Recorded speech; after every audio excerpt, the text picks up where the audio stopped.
Welcome back to city news.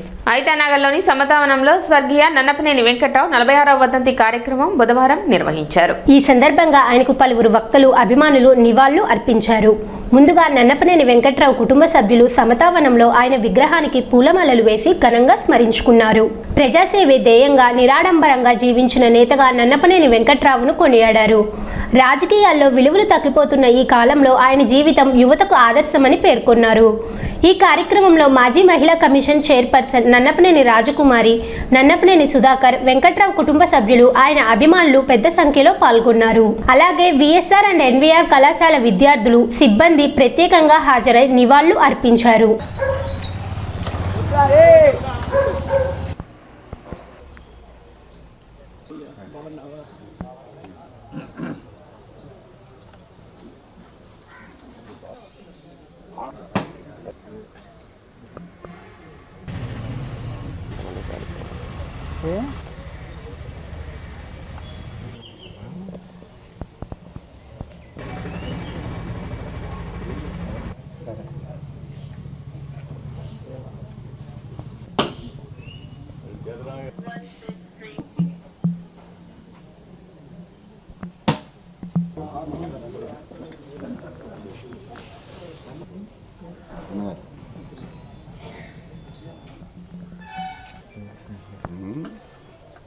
Nannapaneni Venkatrao గారు మనకు దూరం అయ్యి 46 సంవత్సరాలు అయినప్పటికీ కూడా వారిని గుర్తు తెచ్చుకోవడానికి, వారిని గురించి స్మరించుకోవడానికి ఎంతోమంది ఈ ప్రాంతం వాళ్ళే కాదు రాష్ట్ర వ్యాప్తంగా కూడా ఉన్నారు. ఈరోజు వారి వర్ధంతి సందర్భంగా ఇక్కడ సమతావనంలో వారి గుర్తుగా ఇక్కడ నిర్మించినటువంటి ఈ సమతావనంలో ఆయనకి నివాళులర్పించడం. రాజకీయాలు విలువలు పాటించిన వ్యక్తి ఎవరన్నా ఉన్నారంటే నన్నపనేని వెంకట్రావు గారు. నైతిక విలువలే కాదు, సామాజికమైనటువంటి విలువల దగ్గర నుంచి పేద బలహీన వర్గాలని అభిమానించడం దగ్గర నుంచి పేద బలహీన వర్గాల కోసం ఆయన పడ్డ శ్రమ, కృషి ఎవరు మరోలేంది. ఆ రోజుల్లో బీసీలు మీటింగ్ పెట్టారు, ఎస్సీలు మీటింగ్ పెట్టారు, మైనారిటీలు మీటింగ్ పెట్టేవారు. వారి సమస్యల గురించి ప్రభుత్వం దృష్టికి తీసుకెళ్లేవారు. గెలిచినా ఓడినా ప్రజల మధ్య ఉన్న నాయకుడు నన్నపనేని వెంకట్రావు గారు. అఖిల భారత కిసాన్ సభ జాతీయ కౌన్సిల్ సమావేశం సందర్భంగా జరగనున్న సెమినార్లో వ్యవసాయ ఎగ్జిబిషన్, కళా ప్రదర్శనలు, సాంస్కృతిక సంస్థను జయప్రదం చేయాలని ఆంధ్రప్రదేశ్ రైతు సంఘం ఉపాధ్యక్షులు ములకా శివసామిరెడ్డి తెలిపారు. బుధవారం కొలిపర, అత్తోట, శివలూరు, తోములూరు, దావులూరు, హనుమాన్పాలెం, బొమ్మవానిపాలెం, మున్నంగి, వల్లభాపురం గ్రామాల్లో ఆటో ద్వారా మైక్ ప్రచారం నిర్వహించారు. ఢిల్లీ రైతు పోరాటాల్లో కీలక భూమికను పోషించిన 300 మంది రైతు ఉద్యమ నాయకులు, శాస్త్రవేత్తలు గుంటూరు నగరానికి రానున్నారని తెలిపారు. కేంద్రంలోని బీజేపీ, మోడీ ప్రభుత్వం వ్యవసాయ రంగాన్ని, రైతును దెబ్బతీసేందుకు తీసుకునే చర్యలకు వ్యతిరేకంగా రైతాంగాన్ని సంఘటితం చేసేందుకు ప్రయత్నిస్తున్న నేపథ్యంలో వాటిని కూడా తిప్పికొట్టాలని, అందుకే తిరిగి పోరాటానికి నాయకత్వం సమాయత్తం చేసేందుకు ఈ సమావేశంలో నిర్ణయం తీసుకోవడం జరుగుతుంది. రైతులను రక్షించుకోవడం, వ్యవసాయాన్ని కాపాడుకోవడం కోసం జరిగే సమావేశాలు ప్రాధాన్యత కలవని ఆయన పేర్కొన్నారు. రైతులు, పేదలు, కవులు, రైతులు పాల్గొనాల్సిందిగా కోరారు. పిల్లి రాజశేఖర్ తదితరులు పాల్గొన్నారు. కిసాన్ సభ జాతీయ సమావేశాలు ఈ నెల 29 నుంచి ఫిబ్రవరి 1వ తేదీ గుంటూరు శ్రీ వెంకటేశ్వర విజ్ఞాన మందిరంలో జరుగుతున్నాయి. ఈ సందర్భంగా దేశవ్యాప్తంగా గతంలో ఢిల్లీలో జరిగిన పెద్ద ఎత్తున రైతు పోరాటాల్లో పాల్గొన్న 300 మంది జాతీయ నాయకులు ఈ సమావేశాలకు హాజరవుతారు. ఆ సమావేశాల సందర్భంగా గతంలో మోడీ గారు ఇచ్చిన హామీల్ని అమలు చేయాలని, డాక్టర్ ఎంఎస్ స్వామినాథన్ కమిషన్ సిఫార్సుల్ని అమలు చేస్తాము, మమ్మల్ని గెలిపించండి అని 2014 ఎన్నికల సందర్భంగా మోడీ గారు 200 బహిరంగ సభల్లో ప్రచారం చేసుకున్నారు. మేము స్వామినాథన్ కమిషన్ సిఫార్సులు అమలు చేస్తాం, అట్లాగే C2+50% అమలు చేస్తాం, మరి రైతుల ఆదాయాన్ని రెట్టింపు చేస్తాం, వ్యవసాయాన్ని కాపాడుతామని చెప్పారు. కానీ అవన్నీ కూడా ఏమీ అమలు చేయకుండా వాటినన్నింటినీ కూడా మళ్ళీ దొడ్డిదారిను అమలు చేసేందుకు ప్రయత్నం చేస్తున్నారు. అందుకనే 540 రైతు సంఘాలని ఏఐకేసి ఒక గొడుగు కింద తీసుకొచ్చి దేశవ్యాప్తంగా మళ్ళీ ఈ యొక్క రైతాంగ ఉద్యమాన్ని మళ్ళీ పునరుద్ధరించేందుకు, మళ్ళీ దాన్ని తీసుకొచ్చేందుకు కూడా ఈ దిశానిర్దేశం చేసేందుకు ఈ మా జాతీయ కౌన్సిల్ సమావేశాలు జరుగుతున్నాయి. స్థానిక విఎస్ఆర్ అండ్ ఎన్వీఆర్ కళాశాల వ్యవస్థాపక దినోత్సవం బుధవారం ఘనంగా నిర్వహించారు. ఈ సందర్భంగా నన్నపనేని వెంకట్రావు చిత్రపటానికి పూలమాలలు వేసి నివాళులు అర్పించారు. నన్నపనేని రాజకుమారి మాట్లాడుతూ నన్నపనేని వెంకట్రావు చేసిన సేవా కార్యక్రమాలను ఆమె వివరించారు. కళాశాలలో విద్యను అభ్యసించిన అనేక మంది విద్యార్థులు ప్రపంచమంతటా అనేక దేశాలలో సుస్థిర స్థానాన్ని సంపాదించుకున్నారని ఆమె గుర్తు చేశారు. ప్రస్తుత పోటీ ప్రపంచంలో విద్యార్థులు కేవలం అకాడమిక్ అర్హత లేకుండా కమ్యూనికేషన్ స్కిల్స్ పెంపొందించుకోవాలని అన్నారు. కార్యక్రమంలో భాగంగా నన్నపనేని వెంకట్రావు కుమార్తె నన్నపనేని రాజేశ్వరిని మాజీ మహిళా కమిషన్ చైర్పర్సన్ నన్నపనేని రాజకుమారి చేతుల మీదుగా సత్కరించారు. ఈ సందర్భంగా కళాశాల అధ్యాపకులచే లక్ష్యం అనే నాటిక ప్రదర్శించారు. విద్యార్థులు నిర్వహించిన సాంస్కృతిక కార్యక్రమాలు ఆహుతులను అలరించాయి. కార్యక్రమంలో కళాశాల correspondent Nannapaneni Sudhakar, the Tenali college committee అధ్యక్షులు మారవతు సీతారామయ్య, డిగ్రీ కళాశాల ప్రిన్సిపల్ షీలా, ఎన్వీఆర్ ఇంజనీరింగ్ కళాశాల ప్రిన్సిపల్ విజయప్రకాష్, విఎస్ఆర్ కళాశాల విశ్రాంత అధ్యాపకులు నన్నపనేని ముకుంద్ర, విద్యార్థులు, అధ్యాపకేతర సిబ్బంది పాల్గొన్నారు.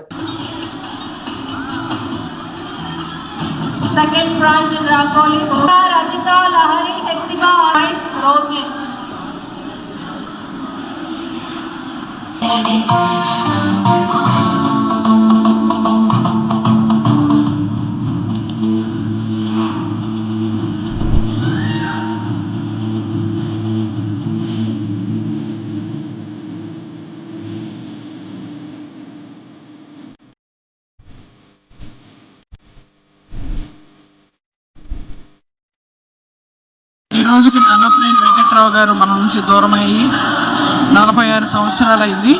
46 సంవత్సరాలు అయినా కూడా ఇప్పటికీ కూడా ఆయన తలుచుకుంటున్నారంటే, ఇంత ఘనంగా వర్ధంతి కార్యక్రమాలు జరుగుతున్నాయంటే ఆయన చేసిన కృషి, ఆయన సాధించిన అటువంటి ఏదైతే ప్రజల హృదయాల్లో చిరస్థాయిగా పదిలంగా దాచుకున్నటువంటి అభిమానం, ఒక పవిత్రమైనటువంటి విద్యాలయం స్థాపించడం, దీనిలో ఆ రోజున మరి 7,000 దాకా స్టూడెంట్స్ ఉండడం, అది ఇంజనీరింగ్ కాలేజీ కూడా ఏర్పాటు చేయడం, అలాగే ఇక్కడ డిగ్రీ కళాశాల దగ్గర నుంచి అన్నీ కూడా ఉన్నాయి.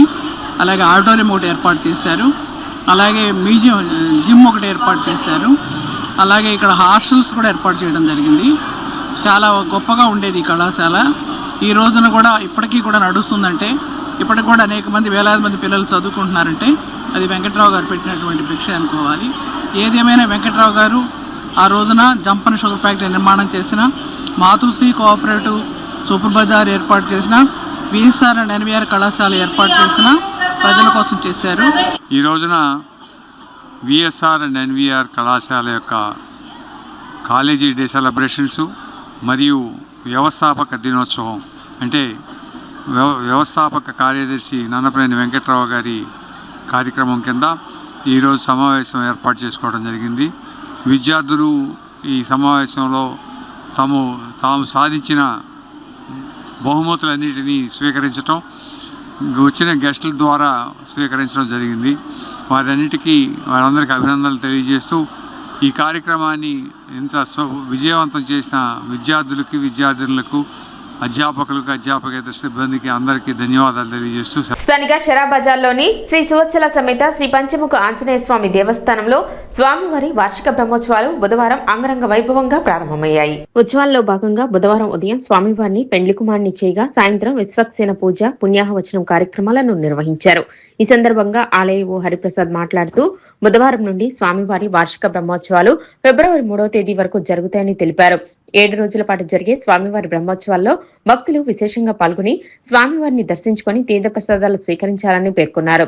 ఎంతో విశిష్టత కలిగిన ఆలయంలో జరిగే వార్షిక ఉత్సవాలలో భక్తులు విశేషంగా పాల్గొని జయప్రదం చేయాలని అన్నారు. ఆలయ వంశపారంపర్య అర్చకులు రొంపిచెల్ల శ్రీనివాసమూర్తి, కిరణ్ కుమార్లు మాట్లాడుతూ మహిమాన్వితమైన పంచముఖ ఆంజనేయ స్వామి ఆలయంలో జరిగే స్వామివారి బ్రహ్మోత్సవాలకు భక్తులు తరలిరావాలని పేర్కొన్నారు. వైకానస ఆగమోక్తంగా జరిగే ఉత్సవాలలో 31వ తేదీ రాత్రి శ్రీ సువత్సల హనుమత్ కళ్యాణం, ఫిబ్రవరి 1వ తేదీ రాత్రి రథోత్సవం, 2వ తేదీ ఉదయం శ్రీచక్ర స్నానం, పూర్ణాహుతి, 3వ తేదీ పుష్పోత్సవం, 4వ తేదీ తిరుప్పావడ సేవ కార్యక్రమాలు జరుగుతాయని వివరించారు. కార్యక్రమంలో భాగంగా శ్రీ పంచముఖ ఆంజనేయ స్వామి సంకీర్తన బృంద సభ్యులు విష్ణు సహస్రనామం పారాయణ గావించారు. కార్యక్రమంలో భాగవతం నిఖిల్ శాండిల్య, గుడివాడ బాలకృష్ణ, మూర్తి వెంకటేశ్వరరావు, పలువురు స్థానికులు, విశేష సంఖ్యలో మహిళలు పాల్గొన్నారు.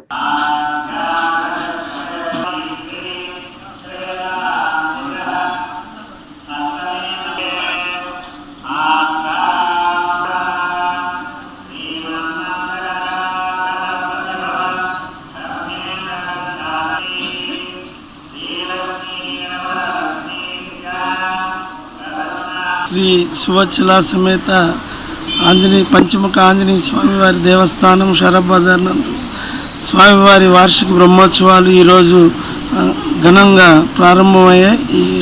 ఈ కార్యక్రమంను మా వంశపారంపర్య అర్చకులైనటువంటి రొంపచెర్ల శ్రీనివాసమూర్తి గారి ఆధ్వర్యంలో యాజ్ఞికులు మన మారుతి గారి పర్యవేక్షణలో కిరణ్ కుమార్ గారి సహాయ సహకారాలతో ఈ కార్యక్రమాలు ఘనంగా ప్రారంభమైందని మీకు తెలియపరచుకుంటున్నాను. యావత్ భారతదేశంలోనే అరుదైన ఆలయంగా విరాజిల్లుతున్నటువంటి తెనాలిలోని శ్రీ సూచనా సమేత పంచముఖ ఆంజనేయ స్వామి ఆలయంలో ఈ రోజు నుండి స్వామివారి వార్షిక బ్రహ్మోత్సవాలు అంగరంగ వైభవంగా ప్రారంభమయ్యాయి.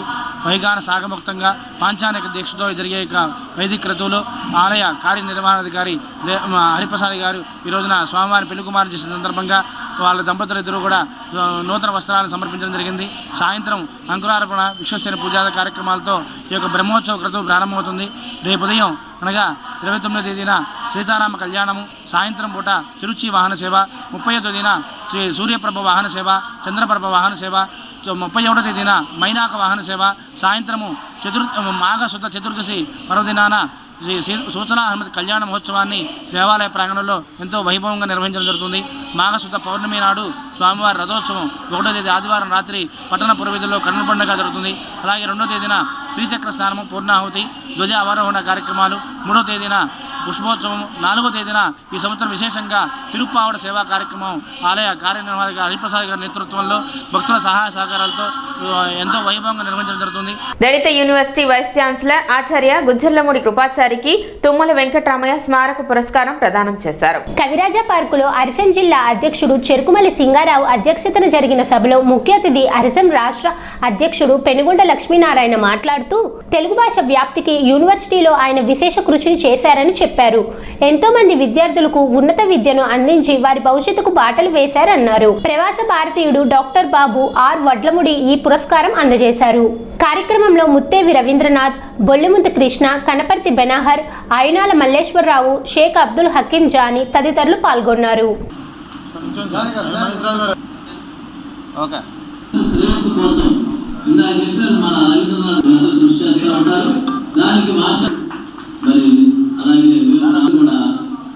వచ్చారు.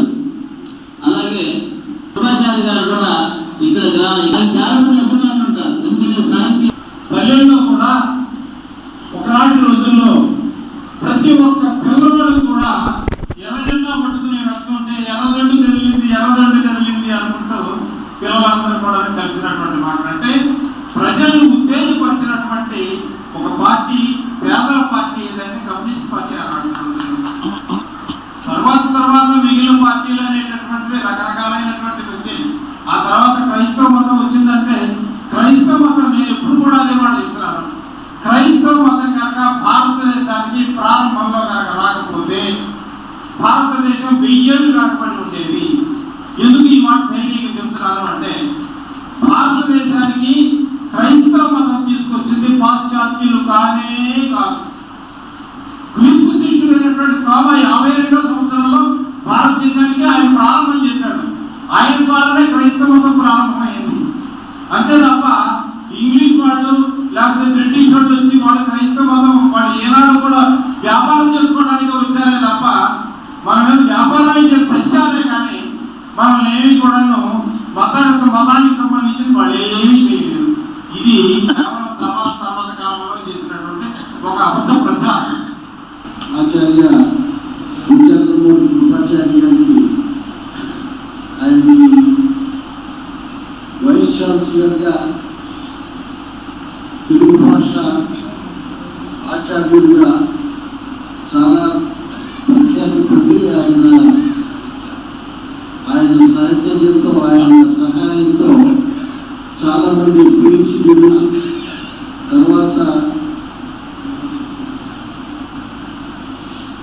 ఎంతోమంది ఈ పరిశోధనలకి ఆయన సహాయం చేస్తూ వాళ్ళందరికీ వీళ్ళ వల్ల వాళ్ళకి చాలా పేరు ప్రఖ్యాతులు వచ్చినట్టు నేను చాలా విన్నాను. అందుకంటే గొప్పగా మా గురువు గారైన పల్కలూరు జిల్లాకు గారు ఆయన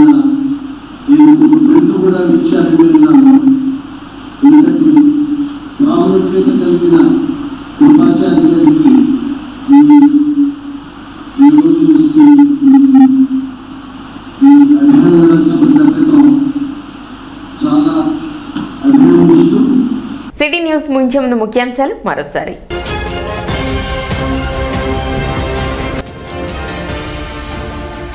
కొల్లూరు మండలంలో నిర్వహించిన పలు అభివృద్ధి కార్యక్రమాల్లో పాల్గొన్న వేమూరు శాసనసభ్యులు.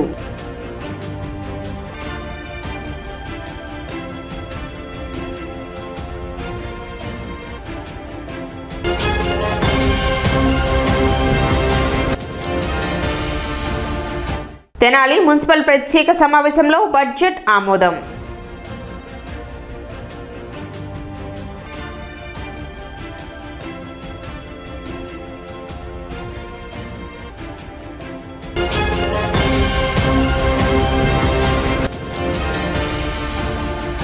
పట్టణంలోని వివిధ పెట్రోల్ బంకుల్లో తనిఖీలు నిర్వహించిన తూనికల కొలతల శాఖ అధికారులు.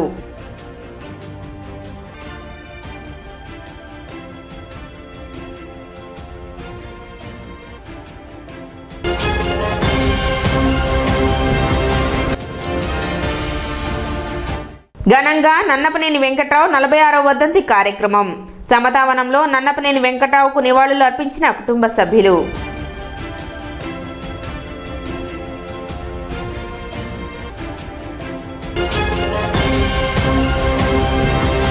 సిటీ న్యూస్ ఇంతటితో సమాప్తం. నమస్కారం.